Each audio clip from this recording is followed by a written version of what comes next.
This is Jesus University with David Smith. A university is for higher learning.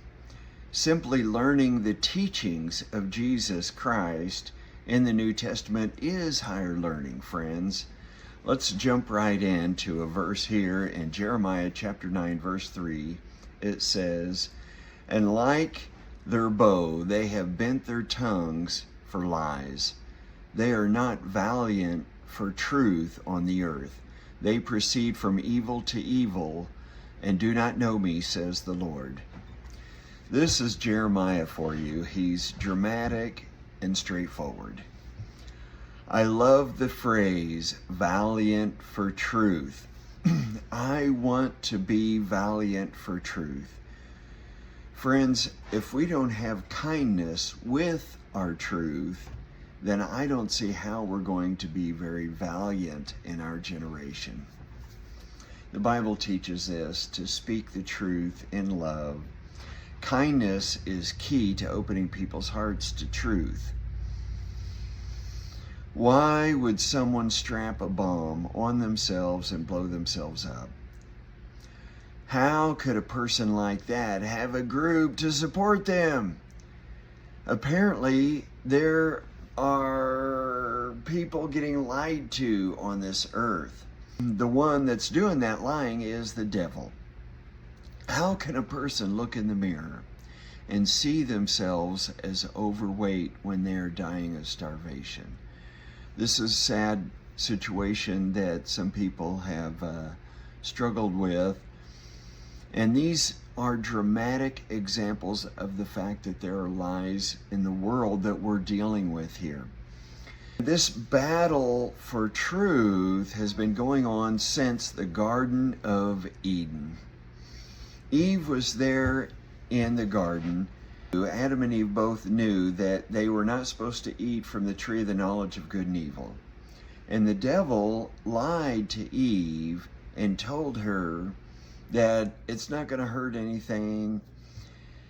And she also was dealing with her own point of view about it. That she looked at the tree, it looked good, it looked tasty. And the point is that she was getting lied to from the devil. Her own heart was deceiving her, and so she was dealing with deception from her own point of view and from the devil. And this kind of battle for truth and battle with lies and deception has been going on the earth, friends, since Adam and Eve, since the beginning of time. This has been going on. And so here we are today. We're still dealing with it. God help us. There was a friend who asked me years ago, why are there so many religions in the world? At the time, I didn't know what to say. But now I know exactly what to say. The devil is a liar. That's why there's so many religions in the world. Let's look at another verse here. This is John chapter 8, verse 44. Jesus was talking about the devil. And it says here, when he, that's the devil, speaks a lie, he speaks from his own resources, for he is a liar and the father of it. The father of lies is one of the names of the devil. I mean, that's what we call him because of this verse many times. Let me give you another example of this situation.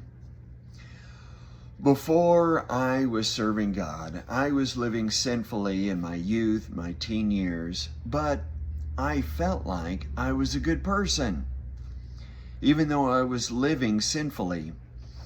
And then God really changed my life, and I started to follow Jesus. I started to do what was right. I made mistakes, don't get me wrong, but nevertheless, my life really changed.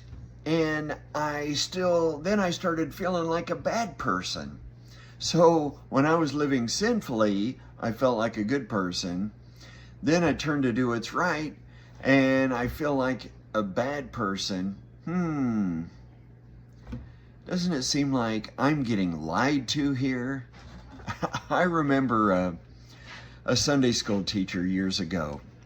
I had a Sunday school teacher years ago, and she was deaf, and she spoke real loudly, and she would say over and over again, "The devil is a liar, the devil is a liar."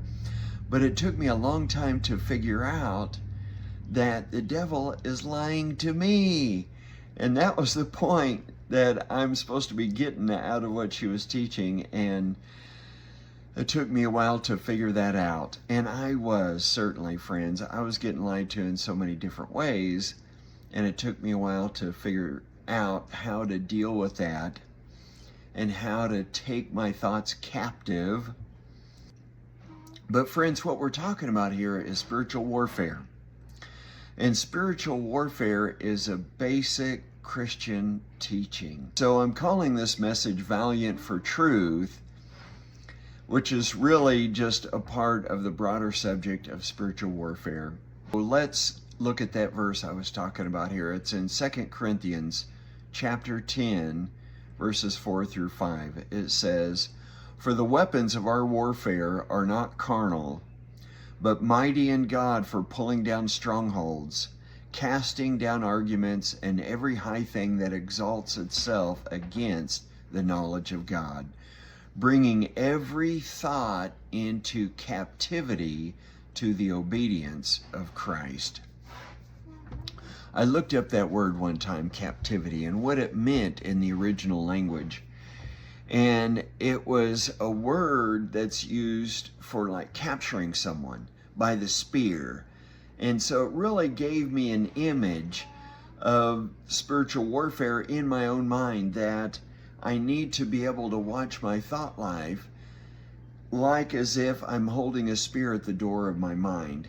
And when a thought comes, I need to hold up that spear and like, okay, this thought, you can stay, but this thought over here, no, you've got to go.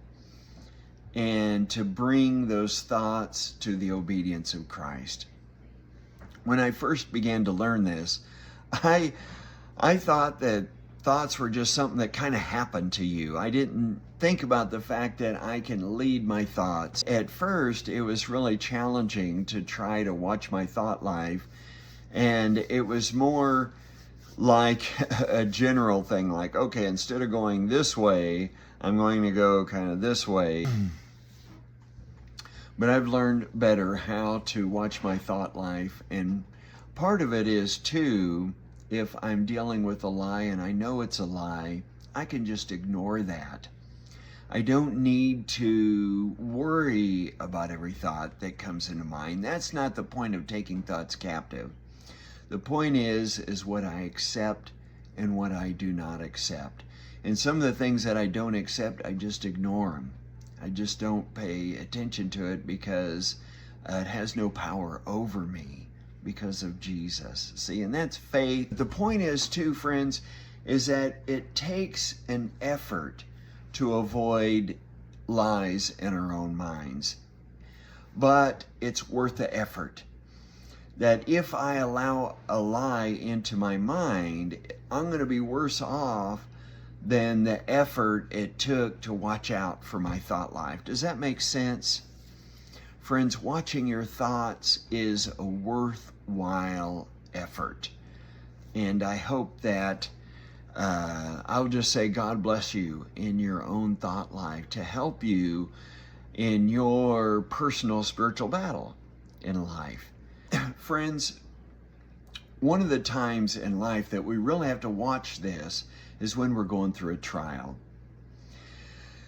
We need to be on guard against the devil's schemes, even when we're going through a hard time and when we're suffering.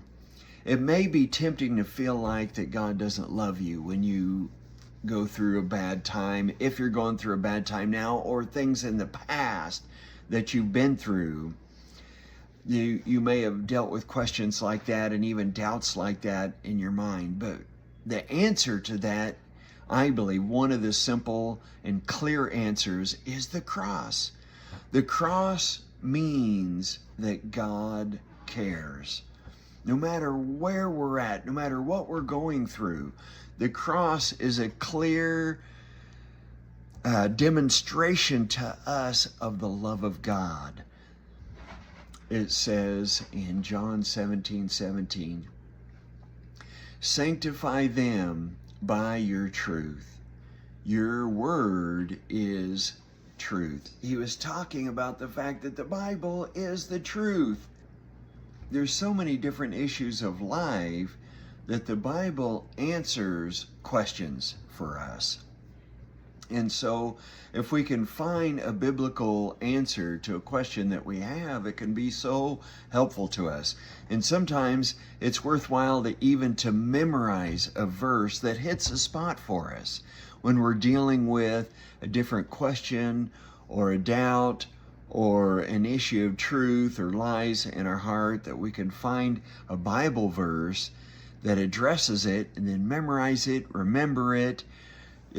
It's even good maybe to write it down, put it up in your mirror at home to help that. This is in Ephesians chapter 4, verses 14 through 15. It says that we should no longer be children, tossed to and fro, carried about with every wind of doctrine by the trickery of men and the cunning craftiness of deceitful plotting, but speaking the truth in love, we may grow up in all things into Him who is the head, Christ. And so we've been talking about that, about speaking the truth in love. And this is being kind about how that we talk about things and speak the truth, and that if there's issues of truth, that we need to be so kind about it. There was a time in my life when I had a relative who is older than me, but they were reading a book by a known cult leader. And I got upset.